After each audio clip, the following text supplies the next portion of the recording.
세례 요한이라고 하는 인물은 예수님께서 태어나기 6개월 전에 먼저 태어난 사람이었습니다.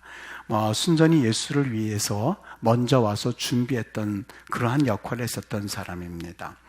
세례 요한이 사람들을 수 없는 사람들의 구름대 같은 사람들을 끌고 다니면서 사람들이 모여들면서 그들에게 세례를 베풀고 있다고 여겨질 때에 이것을 시기했었던 바리새인들이 진상조사단을 부려서 바로 세례 요한에게 보냈습니다. 요단강에서 세례를 베풀고 사람들이 수없이 모여든으로 인해서 자신들의 기득권을 위협받고 있다고 생각했던 모양입니다. 그래서 그들이 단도직입적으로 이 세례 요한에게 물었던 질문은 네가 누구냐? 라고 하는 질문이었습니다. 그 당시 세례 요한의 인기는 절정에 달했습니다. 400년 동안 사실 그 공백기를 깨고 그리고 어느 날 갑자기 혜성과 같이 나타난 사람이었습니다. 사막에서 석청을 먹는다, 가죽 털옷을 입었다라고 하는 소문을 듣고서는 그에게 영감이 있다라는 이야기를 듣고서는 사람들이 구름대같이 모여들었습니다. 그때가 이스라엘은 로마의 지배하에 있었던 시대였었죠. 나라의 회복이 간절히 열망되어지던 그러한 시대에 살고 있었고 종교인들도 그를 주목하기 시작했습니다. 왠지 모르게 자신들의 기득권이 위협당하고 있는 그런 상황 가운데서 저분이 과연 메시아가 아닐까? 심지어는 그럴 거라서 네가 그 선지자냐? 라고 했었을 때에도 그는 이 세례 요한이 그런 이야기를 들을 만큼 사실상 그에게 있어서는 사람들에게 있어서 중차대한 관심과 그리고 주목을 받았던 사람이었었죠. 그때 그의 답변이 뭐였는지 여러분 아시겠습니까? 이사야가 말할 때에 주의 길을 예배하고 광야에서 외치는 자의 소리다 라고 하면서 자기 자신을 소리에 불과한 자라고 표현하고 있는 것을 보게 됩니다. 예비자라고 했고 그리고 길을 닦는 자라고 했습니다. 나는 물로 세례를 주지만 앞으로 내 뒤에 오실 이는 성령으로 세례를 줄 거라고 말씀하고 있습니다. 그리고 나는 그의 신들매를 풀기도 감당치 못한다라고 말을 했습니다. 이 말을 정리해서 보자면 한마디로 요약해서 나는 주연이 아닙니다. 주연은 내 뒤에 오시는 분입니다. 라는 이야기였던 것이죠. 여러분, 세례 요한에게 너는 누구냐라고 했었을 때 그가 나는 조연입니다. 그리고 내 뒤에 오신 이가 주연입니다. 라고 말했던 그 의미가 뭐라고 생각되어지십니까? 사실 우리는 하나님의 형상으로 창조된 그러한 사람들입니다. 우리의 모양은 물론이고 우리의 하는 생각과 우리의 행동 그리고 삶 전체가 하나님을 닮아서 참으로 아름답게 창조된 그러한 모습들이 여러분과 나의 모습이었습니다. 그런데 어느 날 아담과 하와가 선악과를 따먹고 나서는 그리고 하나님의 말씀을 거역함으로 범죄하는 순간 우리의 하나님의 형상을 잃어버리고 상실하고야 말았습니다. 그때부터 세상에 우리처럼 아름답게 만들었던 그 인물들이 그런 마음들과 그런 하나님의 형상들이 악한 존재가 되었습니다. 아주 추한 존재가 되었습니다. 더러운 것이 더 어디 있을까 싶을 만큼 우리 인간은 타락하고 부패했습니다. 사실상 우리 안에는 하나님의 형상은 이제 온데간데 사라졌습니다. 겉보기에는 다 그럴듯해 보입니다만 속을 보면 그렇지 않습니다. 비겁하고 정직하지 못하고 있는 대로 욕심을 다 가지고 야비하고 악하고 추하고 교만하기 이를 데 없습니다. 우리의 속 생각과 우리의 마음들이 드러나지 않아서 그렇지 만일 우리의 생각과 우리의 삶들이 드러나게 되면 들통나게 되면 그 수치심 때문에 우리는 잠시도 여기에 있지를 못할 겁니다. 견디기 어려울 것입니다. 성경에 보니까 예수님이 재림하실 때에 자신의 죄를 회개하지 못한 죄인들이 그 죄가 드러나는 것이 두려워서 너무 수치스러워서 너무 고통스러워서 산과 바위가 무너져서 나를 덮어달라고 소리 지르는 모습이 성경에 기록되어 있습니다. 여러분 그것이 여러분과 나의 모습이었습니다. 심지어 성경에서는 모든 사람이 죄를 범했다 이렇게 되어 있습니다. 교회 다니는 사람은 죄를 범하고 그리고 교회 다니지 않는 사람은 죄를 범하지 범했고 교회 다니는 사람은 죄를 범하지 않았습니다라고 말하지 않습니다. 모든 사람입니다. 여긴 예외가 있을 수가 없습니다. 여기에 앉아있는 여러분과 그리고 설교하는 저를 다 포함해서 모든 사람이 죄를 범하였음에 그래서 하나님의 영광에 이르지 못했다.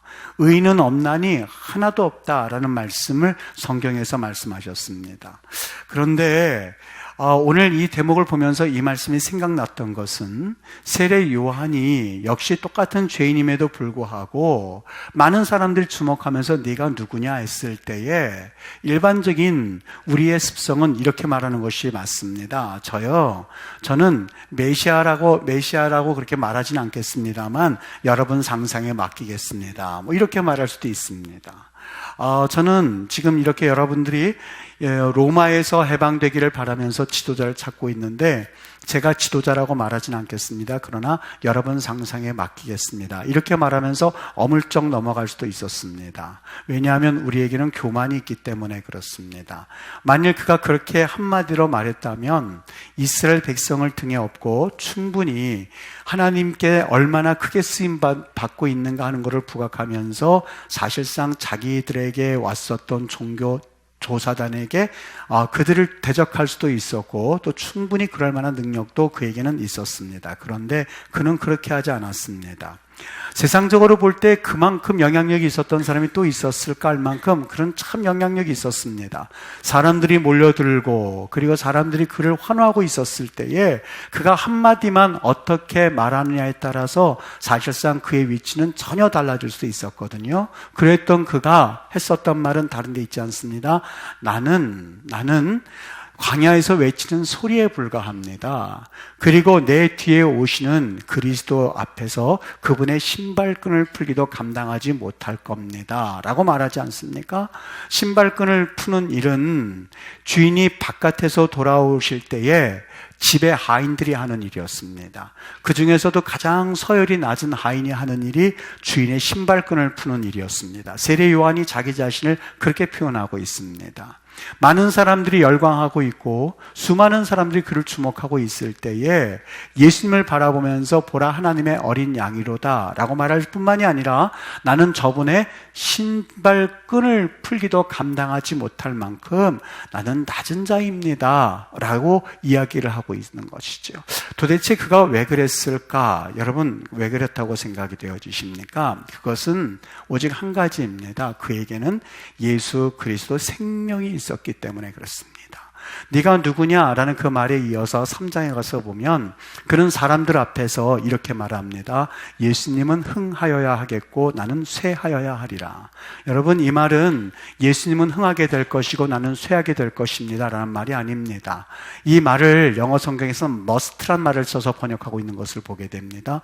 예수님은 반드시 흥하셔야만 하고 나는 높아질 것이 아니라 나는 반드시 쇠해져야만 합니다.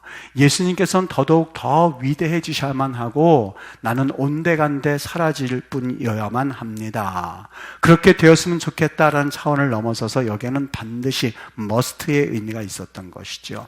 이 말 그대로 마치 그가 예언이라 했던 것처럼 세례 요한은 그의 말대로 쇠해졌습니다.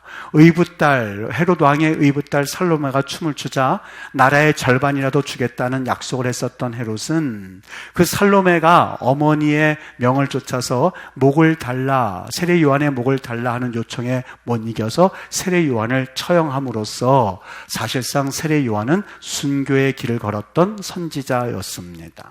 여러분 세례 요한이 적당하게 탈만 했더라면 그는 그렇게 죽지 않았을 겁니다. 적당하게 탈만 했더라면 이 땅에서 부귀 영화는 물론이요 편안한 삶과 그리고 영광도 그에게 따랐을지도 모릅니다. 그런데 그는 그렇게 살지 않았습니다. 왜인 줄 아십니까? 그에게는 생명이 있고 예수에 대한 혼이 담겨져 있고 예수에 대한 열망이 담겨져 있고 그에게는 생명이 모든 것이었었고 자기의 생명을 내놓을 만큼 소중한 것이었기 때문에 그렇습니다. 여러분 2020년도 우리가 첫 번째 달 두 번째 주에 이르고 있거든요. 사람들을 가만히 보면 2020년도 새해가 시작될 때마다 올해도 그렇지만 그렇지만 분명히 내년에도 그럴 겁니다.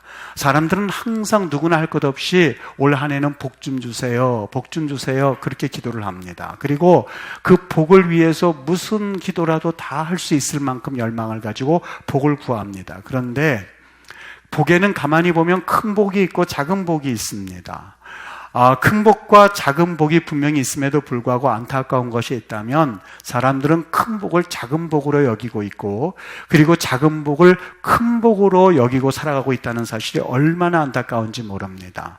여기서 말하는 작은 복이라고 하는 것은 내가 건강하고 내 사업이 조금 잘 되고, 그리고 가정이 평안하고, 그리고 내게 있어서 평안이 찾아오는 것을 일컬어서 작은 복이라고 말합니다. 여러분, 그런데 이런 복이 아무것도 아닌 것은 아니지만 제가 작은 복이라고 말하는 이유가 있습니다. 그것은 우리가 큰 복을 소유하면 이러한 복은 그냥 따라올 수 있기 때문에 궁극적인 복이 있다는 말입니다.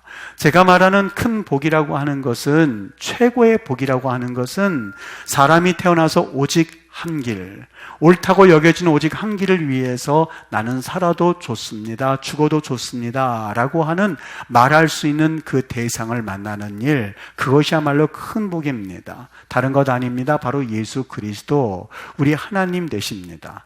만일 그 하나님을 만나는 그런 큰 복을 경험하기만 하면 우리 항상 부르지 않습니까? 초막이나 궁궐이나 내 주 예수 모신 것이 하나님 나라, 이렇게 부르고 있으면서도 사실 작은 복이 없다고 해서 큰 복을 가졌음에도 불구하고 실족하고 실망하고 낭망하고 살아가는 그리스도인 아닌 그리스도인들이 얼마나 많은지 모릅니다. 큰 복을 가지고 있음에도 불구하고 작은 복이 어떠하느냐에 따라서 사실 큰 복조차 복으로 생각하지 않는 경우가 얼마나 많은지 모릅니다. 그러나 그렇지 않습니다. 우리가 정말 세례 요한을 생각해 보면 그만큼 사실 복이 없는 사람은 없습니다. 기껏 살아봤자 그 광야에서 그는 석청을 먹고 살았을 뿐입니다. 낙대 털옷을 입었을 뿐입니다. 낙대 털옷이라고 하는 것은 사실상 가난한 자의 상징이었습니다. 겨울에는 털을 안쪽으로 해서 입을 수 있지만 여름에는 그렇게 입을 수 없어서 바깥쪽으로 입을 수밖에 없는, 어떻게 보면 참 불행한, 어떻게 보면 참 부유하지 못한 자의 상징이 바로 낙대 털옷입니다. 그리고 석청, 지금이야 귀한 음식이지만 광야 한가운데서 석청을 먹고 살았다라고 하는 것은 빈곤의 최절정의 모습이었습니다. 그러한 사람이 이제는 목이 잘려서 죽었다? 여러분, 그것만큼 불운한 삶이 어디 있겠습니까마는 성경에서 세례 요한을 일컬어서 예수님께서는 여자가 낳은 중에서 그보다 큰 자가 없다라고 말할 만큼 그는 큰 자였습니다. 여러분들에게 좀 한번 묻고 싶습니다. 여러분들은 정말 이 큰 복을 소유한 분들입니까? 아니면 작은 복에 가려워져서 큰 복을 보지 못하는 분들인가? 라고 하는 이야기입니다. 세례 요한이 그러한 삶을 살 수 있었던 이유가 무엇일까? 그것은 그에게 생명이 있고 그의 삶을 다 드려도 좋겠다라고 하는 분명한 그의 목표가 있었기 때문에 그에게 있어서는 참 감사한 일일 겁니다. 많은 이들이 이젠 기독교가 사실 쇠퇴하고 있습니다. 그리고 기독교가 침체되고 있습니다. 라고 하는 그런 이야기를 종종 합니다. 저도 그런 이야기가 정말일까 해서 때로는 답답할 때가 많이 있습니다만 하나님께서 그 마음을 위로라도 해주듯이 요즘에서는 주위에 새로운 하나님의 사람들을 자꾸 보게 하시는 것을 느낄 수 있었습니다.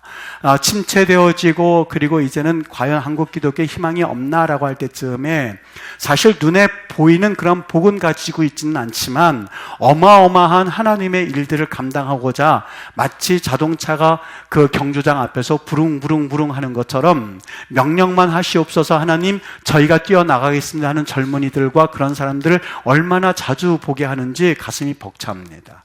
여러분, 제가 이번 주에 무슨 카톡을 받았는지 아십니까? 저는 잊어버렸습니다. 그런데 이런 카톡을 받으면서 몇 년 전 일이 생각이 났습니다. 여러분 한번 들어보시죠. 이분은 누구냐면 코스타 국제본부의 유인근 목사님이시고 그리고 김상철 목사님이라고 이제 부활 영화를 만들어서 이 기독교 지금 문학에 큰 반향을 일으키고 있는 목사님 중에 한 분입니다. 그분들이 저에게 이런 카톡을 보내왔는데 한번 읽어드릴 테니까 여러분 들어보시길 바랍니다. 이 목사님의 깊은 마음과 배려가 이미 피부로 느껴질 만큼 감사합니다. HANDA SOM, SOM, 한다솜이라는 새로운 도전을 하는 시간에 하나님께서 목사님과 연결시켜 주셨다는 것을 느끼게 됩니다. 2, 3년 전에 목사님께서 잠시 말씀하신 그 말씀이 저희에게 비전을 가지게 될 줄이야 정말 몰랐습니다. 그리고 목사님과 다시 이러한 일로 새로운 관계가 형성되어져가는 모든 과정이 저에게는 놀랍고 신기할 따름입니다. 첫 번째 사역의 단추를 열어주는 길에 뜨거운 열정으로 함께 뛰고 있다고 생각될 정도로 저희를 배려해주고 길을 열어주시는 모든 것에 정말 감사 가득합니다. 하나님께서 목사님을 학문으로 훈련시키시고 배우게 하신 것처럼 하나님의 때와 시기에 귀히 사용하실 거라고 저는 믿습니다. 또한 저도 그 일에 함께 동역자가 되어서 선한 통로와 함께 동행이 되기를 간절히 간구합니다. 할렐루야 하고 마쳤습니다. 여러분, 비록 젊은 목회자들이고 이제 하나님 앞에서 쓰임받기를 소원하는 그런 이들이 주위에선 곳곳에 있는데 그들에게는 사실 어떤 에너지 근원이 없을 때가 있습니다. 힘이 들 때도 있고 어려울 때도 있습니다만 하나님의 생명이 가득 차서 이제 하나님 말씀만 하시옵소서, 저희들이 이 한 목숨 바쳐서 주님 나라와 그 일을 위해서 일하겠습니다 하는 젊은이들을, 그런 목사들을, 또한 그런 하나님의 사람들을 곳곳에 심겨두어서 일을 하고 계시는구나 하는 것을 느낄 수가 있었습니다. 여러분, 그 사람들이 사실상 시대마다 하나님께서는 얼마나 곳곳에 심어두었는지 모릅니다. 아하방 시대의 모든 것들이 이제는 다 회파가 되었고 여호와의 단이 무너졌습니다. 이제는 끝났습니다 할 때에 하나님께서 귀한 사역자 한 명을 예비시켜 두셔서 이스라엘 백성들에게 이런 말을 듣게 해주었습니다. 엘리야가 모든 백성에 가까이 나가 이르되 너희가 어느 때까지 둘 사이에서 머뭇머뭇하려느냐? 여호와가 만일 하나님이면 그를 따르고 바알이 만일 하나님이면 그를 따를지니라 라고 담대 외치면서 여호와 신앙에 대한 불을 쏘시게 역할을 했었던 사람이 바로 엘리야였습니다. 이제 이스라엘 백성은 다 끝이 났습니다. 하만이라고 하는 저 권력자에 의해서 이제 우리 이스라엘 민족은 모든 것이 다 끝났습니다. 어서 피할 길을 예비하십시오라고 하면서 사람들이 방황하고 있을 때에 한 인물을 준비시켜 놓으셨는데 그 인물이 이스라엘 백성들 향해서 하는 말씀을 들어보십시오. 당신은 가서 수산에 있는 유다인을 다 모으고 나를 위하여 금식하되 밤낮 3일을 먹지도 말고 마시지도 마소서 나도 나의 시녀와 더불어 이렇게 금식한 후에 규례를 어기고 왕에게 나아가리니 죽으면 죽으리이다 라고 하는 그 한마디로 인해서 사실상 그 민족이 살아났고 그 민족이 운명을 달리했던 것을 우리는 성경을 통해서 볼 수 있지 않습니까? 여기 세례 요한을 여러분 보십시오. 당신이 누구냐라고 했을 때에 나는 메시아라고 말하지 않습니다만 당신들이 판단해 보십시오 라고 말하지 않습니다. 그는 담대하게 말합니다. 나는 그리스도가 아닙니다. 엘리야도 아닙니다. 그리고 그 선지자, 메시아를 말합니다. 나는 그 선지자도 아닙니다. 여러분, 요즘 시대에 서로 자기 PR하고 자기를 높이고 그리고 자기가 내가 누구네 라고 말하고자 하고 싶어하는 그러한 시대에 여기 세례 요한은 말합니다. 나는 엘리야도 아닙니다. 나는 그리스도도 아닙니다. 나는 그 선지자도 아닙니다. 단지 광야에 외치는 소리에 불과합니다. 여기 소리라고 하는 말을 담아서 외친 후에 소리는 사라지는 게 소리의 특징입니다. 여기서 담겨져 있는 말, 여기에 담겨져 있는 그 소리의 메시지는 예수 그리스도입니다. 소리는 한 번 뱉으면 없어지지만 그 메시지는 남아있는 것이 메시지의 특징입니다. 그가 그렇게 말하고 있습니다. 나는 광야에 외치는 소리입니다. 예수에 관해서 외치고 예수에 관해서 말하고 그리고 나는 사라지는 소리에 불과합니다 라는 그의 말을 한번 여러분 가만히 생각해 보십시오. 그에게 어떤 마음이 있었기에 이런 말을 하게 하였을까? 그에게는 예수가 복이라고 하는, 그에게는 예수가 나의 생명이라고 하는 분명한 메시지가 그 안에 담겨져 있었습니다. 예수의 영이 있는 사람, 예수의 영으로 충만한 사람들, 예수의 혼이 담겨져 있는 사람들은 살아가는 방식과 그들이 살아가는 말이 다릅니다. 그들이 살아가는 행동 양식이 다릅니다. 생각하는 사고 자체가 다릅니다. 그리고 살아가는 행동 모든 것이 다 달라지게끔 되어 있습니다.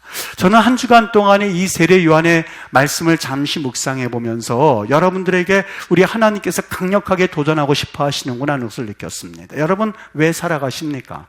여러분에게 정말 나는 이 깃발 하나만 흔들면 나는 만족해 라고 하는 그 깃발이 있습니까? 그리고 그 깃발은 도대체 무엇이라고 생각을 하십니까?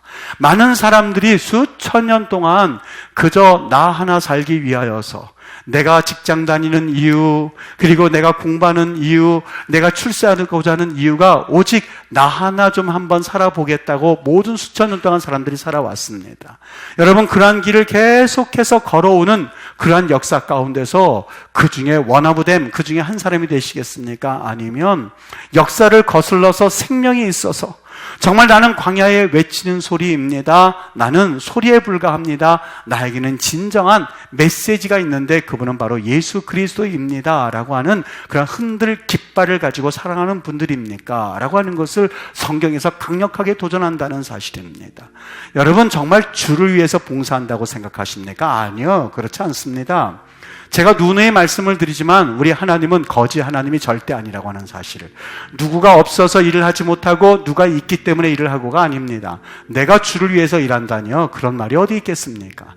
내가 주를 위해서 일하는 것이 아니라 주님께서 주님의 일을 위해서 나를 통해서 일하시는구나 라고 하는 고백이 있어야지요.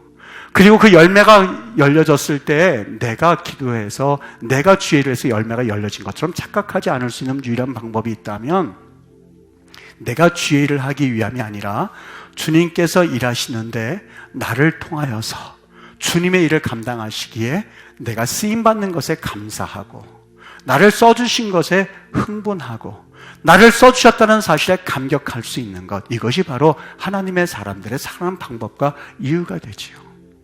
여러분, 어떻게 하나님 앞에 쓰임받고 있습니까? 가만히 생각해 보면 비록 저에게는 가진 것은 없습니다만 그래도 다른 사람에게는 없다고 여겨진 것들이 혹 저에게도 한 가지 있는 것 같습니다. 여러분들도 마찬가지예요.